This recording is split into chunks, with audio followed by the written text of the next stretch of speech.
అయితే మైసూర్ శాండల్ సబ్బు కంపెనీని కర్ణాటక సర్కారోళ్ళే నడిపిస్తాండ్రు. అది అక్కడ సర్కార్ సబ్బు దగ్గర దగ్గర 100 ఏళ్ల సంది ఉంటుంది. ఇక ఈ కాలంలో ఏ వస్తువైనా జనాలు వాడాలంటే అడ్వర్టైజ్ చేయాలన్నాయే.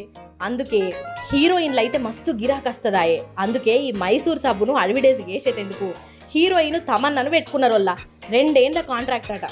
ఇక 2 ఏళ్ల కోసం 6,20,00,000 రూపాయలు మేడం గారికి ముట్ట చెప్తున్నారు అన్నట్టు కర్ణాటక ప్రభుత్వం వాళ్ళు. అయితే ఈయన పెద్ద పంచాయతీ అవుతుంది.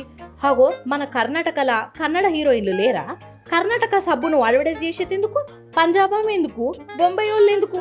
మా కర్ణాటక హీరోయిన్లతోనే చేయించాలి అని అక్కడ వాళ్ళు డిమాండ్లు చేస్తాండ్లు. తమన్నాకు వార్నింగులు కూడా ఇస్తాండ్లు. మా హీరోయిన్లు ఉన్నారు నువ్వో అని అనుకుంటా. సరే సబ్బేనాయే అడ్వర్టైజ్ ఎవరు ఎత్తేంది అని అనిపించచ్చు. అయితే కర్ణాటకలా కొన్నొద్దుల సంధి భాష మీద పంచాదులు నడుస్తున్నాయి కదా.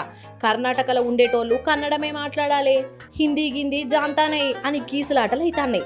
ఇక అక్కడి సర్కారు కూడా కన్నడము అందరు నేర్చుకోవాలి, మాకు హిందీతోని ఏం పని అన్నట్టే చేసింది. అయితే అట్లా కన్నడ ఉద్యమం నడిచే టైములా సర్కారే ముంగటపడి కర్ణాటక సబ్బును హిందీ హీరోయిన్తోని చేయించుడేంది అని అక్కడోళ్ళు గట్ల గరమైతురు అన్నట్టు. తమన్నకు బయట మస్తు పేరున్నది, ఆమె కూడా మస్తు అగ్వకే ఎత్తా అని అంటాంది.